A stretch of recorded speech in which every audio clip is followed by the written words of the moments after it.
And hey guys, welcome back to the channel, back with the Wandering Mariner. So tonight we are talking about hours of work and premium pay with Military Sealift Command. And this is kind of pulling back the curtain a little bit earlier because you get this information when you first join MSC, but you really don't absorb it until you get out to the fleet and you have to start putting in for your work hours and your overtime and whatnot. So until you get to the fleet, you really can't wrap your brain completely around it. But I'm going to try to put it into layman's terms so that the average Joe that's thinking about MSC kind of understands what's ahead of them.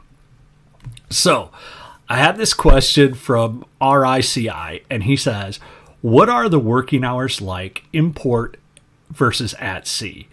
Do you still work weekends in port? I'm in the Navy, and my perspective revolves around duty in port and watches underway. Does MSC have duty? My typical work schedule is from 6:30 in the morning till 1600 in port, and a 24-hour day for duty. Underway, it's 2 4-hour watches, plus a day of regular 8 hours of work. I have no concept of what overtime is, what it's considered like in MSC. Can you compare the similarities and differences between the Navy and MSC? Thanks for the channel. It helps people that are thinking about and that this is like an exciting question to me because I was in the Navy. I understand what it's like to do the watches plus have to go out and clean and do all the stupid stuff that you have to do on top of standing watch. So I feel you for you there, and let's break it down what the differences are so you guys can get a little bit better concept. So just so you kind of understand, with Military Sealift Command, all pay is and hours of work are all covered under this instruction right here, the Civilian Marine Personnel Instruction 610 or the CMPI 610. And this is the Bible of pay for mariners. And like I said, when you go through employment orientation, they give you a copy of this and they kind of explain it to you. But you can't really wrap your brain around everything that's all inclusive until you get out to the fleet. Because once you get out there, you start talking to other people and they're like, oh, you have to put in for this pay. You have to make sure they paid you for this pay. And we call them kind of the sea lawyers of pay that are out there making sure that you're getting compensated for all your work. Because this guideline that's given here, this explains it all. And mariners fail sometimes when they first get with MSC to understand what's in the CMPI until they kind of get into the thick of it all. But it's the Bible. You're going to learn it well as time goes on. But in the CMPI, it says normal workday shall be 8 hours per day. That's it. That's a normal workday, 8 hours. Everything after 8 hours a day, up to 40 hours a week, is anything beyond that is overtime. Okay? Now, continuing on. We have pretty much 3 types of workers on a ship. You have day workers, you have watchstanders, and then you have the supply personnel, which they have to run on a separate clock because they're supporting all the watchstanders and day workers. So we're going to kind of cover each one. So day workers at sea or in port, civilian mariners not assigned to watch, are assigned to working 8 hours a day during the day between 8 o'clock and 1700 Monday through Friday. All right? And the normal working hours start at 8 a.m. till noon and then 1300 to 1700. So you get an hour lunch and you get breakfast before 8 a.m. and you get dinner after 1700. Okay? Sometimes in port, they will flex that dinner hour maybe a little bit earlier. So you kind of get to cut loose a little bit earlier because they want to let the cooks get out of there earlier because nobody wants to be cleaning up at 19, 2000 at night. And they could save money. If there's not that many people around on the weekends, they will let people eat earlier sometimes. But that's ship to ship and the minutia of it all. But that's kind of the breakdowns of it. So That before was the day workers. Now let's talk about the watchstanders. So watchstanders, these are the guys in deck and engineering department that are making sure the engines are running, the electricity's on, the ship's going in the right direction, they're steering the ship, they're overseeing the security of the ship, and they're standing gangway watches, or what in the Navy is a quarterdeck, but the gangway watches and whatnot. So for the watchstanders, they typically work 4 hours on and 8 hours off during when you're at sea, and then 8 hours on and 16 hours off while in port. And then the comms department also stands watches, but they kind of do their own thing, but they don't really affect anyone else. So, but they're governed under this as well.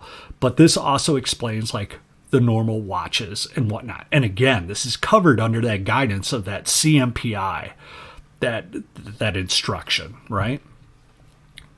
So now supply department, because we covered the day workers, we covered the watchstanders. Now we're talking about the supply department. These are the people that are supporting everybody else. So they work 8 hours a day, but they work like a floating schedule within a 12-hour window. So they go from 6:30 in the morning till 18:30 in the evening. So they want to get, that's why sometimes in port, if there's not a lot of people on board, they'll shift that meal hour ahead a little bit to make sure that all the cooks are out of there by 18:30 so they don't have to pay them overtime as well. But normal hours for them are those days, Monday through Sunday and holidays. That's every day they are working those hours from 6:30 in the morning till 18:30 in the evening. And you're like, when you look at that, you're like, that's 12 hours a day. That's well beyond what somebody would normally want to do, right? Well, they kind of spread it out throughout the day. So this is how they define a typical, like somebody in the supply department or SU department would work. So these are the people that work in the galley. So steward utilities and the cooks. So for them, they start their workday at 6:30 in the morning and they'll go till 7. So they'll work a half hour in the morning. What are you going to get done in a half hour? Well, you're going to set the tables, you're going to get the silverware out, you're going to get the food ready, you're going to prepare everything for the meal hour. It's going to start at 7 o'clock or 7 to 7:30. That's when the cooks eat. So you get a half hour off to have breakfast yourself, and then you start your work. From 7:30, you're serving the meals or cleaning up after the meals, or maybe stores are going to come on board during that time, but that's 7:30 in the morning till 10, or you're going to clean whatever spaces you're assigned. So steward utilities, kind of like a food service attendant on a ship, they kind of do a lot of the same duties for MSC that a food service attendant in the Navy would do. Then they're off. They get a half hour break in the morning. Now, they may end up working through that. If they work through that time off, that's overtime for them. And then they go back to work. So even if they just work, 1 minute of that half hour, that was broken time. That counts as a whole hour. So quite often, they won't mind working an extra half hour in the morning time during that time off that they have, because it'll get counted as a whole hour of overtime pay for them. So they're more than happy. So steward utilities, they work really odd hours. It's tough because they put in, they could be 12-hour window. They're only supposed to work 8 hours of that 12-hour window, but they're going to work in it and they're going to get overtime pay for it. So that's kind of the bonus for anybody that's thinking about going as SU. You make some good hours. I know guys that were steward utilities that were clocking so many hours, and then they switched to deck or they went to ops, and they found out later that, dang, they almost made as much on some ships as at SU because there were so many hours available. So talk about the similarities and differences. So I kind of want to go back. You asked about duty sections, and MSC does have duty sections on certain ships that require it. Typically, ships that are carrying ammunition or whatnot, they need to have a fire party on board. So you will be on a duty section. very similar to the Navy, but you don't do all the drills. You don't do all the things as much. We still do drills, and we're going to cover that, but you're getting paid to stand duty. Unlike with the Navy, doesn't matter. So standing in port duty once every 4, 5, 6 days on an ammunition ship and getting ammo pay and fire party pay, it's worthwhile. It's extra money. So people want to do that for the most part. So drills. So talking about the difference between Navy and MSC. For MSC, we only do drills during working hours, Monday through Friday, 8 a.m. to 1700. There's no late night drills at 1900. We're not practicing for workup cycles and whatnot that you don't get compensated for. So anything that's outside those working hours, Monday through Friday, 8 till 1700, if the captain or the ship needs you to do drills outside those hours, you're getting overtime pay, which is awesome, right? Because that's what we all want, a little bit extra money. And when you say overtime pay, it's usually whatever your base pay is, time and a half. So now, when do we do drills? This, based on that CMPI, this is the guidelines right here of when the drills are authorized. So we do a fire and emergency drill once a week, do an abandoned ship drill once per week. You do steering casualty drills, man overboard drills, rescue boat drills. All these drills, you're doing them either weekly, monthly, or quarterly based on the requirements from the Coast Guard. Now, there will be times when maybe you have to get the crew trained up a little bit more, because maybe you just came out of a shipyard and you got a lot of new crew members and everybody's kind of got to learn their spot. They may do more drills more frequently just to get everybody kind of experienced in their position, because based on your ship billet number, like your assignment to the ship, everybody gets a billet number. So if I was an ops chief, I'd have a certain billet number, and your billet number dictates where you go on the fire party. So you could be on the bridge for a drill, or you could be in engineering, or wherever your fire station could be, in a repair locker, wherever you end up getting assigned. And most entry-level people end up being in the repair lockers. So you're going to get very acquainted at first when you join MSC on firefighting ensembles and practicing. And if you've been in the Navy, you're going to be like, this is so simple. This is so great. Now, we talked a lot about pay and like different things. And the CMPI in there, they also give guidance on like every kind of pay that you could possibly get. Hazardous pay, trash handling pay, ammo pay, like dirty work pay.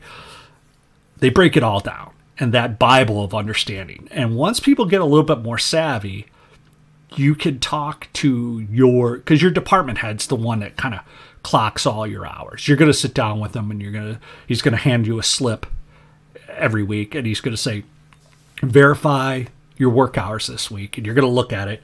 And if you notice something's missing, you say, hey, I worked 3 hours overtime the other night. You had me out on deck chipping paint or doing whatever, or we worked really early that day. I'm missing hours here for whatever the event was. So with that, they will fix it.